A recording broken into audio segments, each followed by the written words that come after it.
এবার অ্যাকুমুলেশন স্টেজের পরে কি আছে, স্টেজ 2, যেটা হচ্ছে গ্রোথ ফেজ।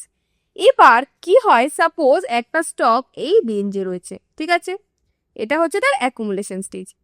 এবার যখন এটাকে ব্রেকআউট দিচ্ছে, শুধু ব্রেকআউট দিলেই হয় না, যখন অ্যাকুমুলেশন স্টেজ থেকে গ্রোথ স্টেজে যায় তখন ওই স্টকের ভলিউমও বাড়তে থাকে।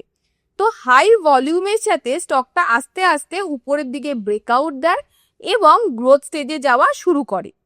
এবার স্টকটা যখন গ্রোথ স্টেজে থাকবে তখন কি হবে, অবভিয়াসলি স্টকটার গ্রোথ স্টেজে আমরা কি দেখতে পাচ্ছি, স্টকটা ফুললি বুল রানে রয়েছে, স্টক স্ট্রংলি উপরের দিকে যাচ্ছে। তো এই টাইমে তুমি ওই কোম্পানির ব্যাপারে ভালো ভালো নিউজ শুনবে, নিউজে আসবে যে কোম্পানির রেজাল্ট এত ভালো করেছে এই জন্য স্টক উপরে যাচ্ছে, স্টকের বড় বড় ভলিউমের ক্যান্ডেলসও তুমি দেখতে পারবে ওই টাইমে।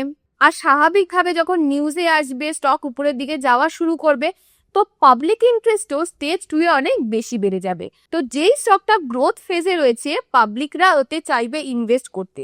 তো আমরাও এটাই চাইবো, যখনও কোনো স্টক স্টেজ 2 তে থাকবে ওই টাইমে আমরা চেষ্টা করব যে ওই স্টকে বাই করার জন্য। এবার দেখো, যারা অ্যাকুমুলেশন স্টেজে বড় বড় ইনভেস্টার্স কিনেছে তাদেরও প্রফিট হবে।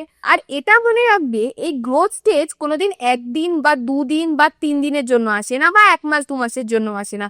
এটা হতে পারে 6 মাস, 1 বছর, 2 বছর, এরকম এই টাইমের জন্য তোমার গ্রোথ স্টেজ আসছে। তো যখন একটা স্টক গ্রোথ স্টেজে রয়েছে তুমি ওই টাইমে ওই স্টকে বাই করো, ওই টাইমে তোমার প্রফিট হওয়ার চান্সেসও অনেক বেশি থাকবে, কেন কি অলরেডি স্টকটা গ্রোথ ফেজেই রয়েছে।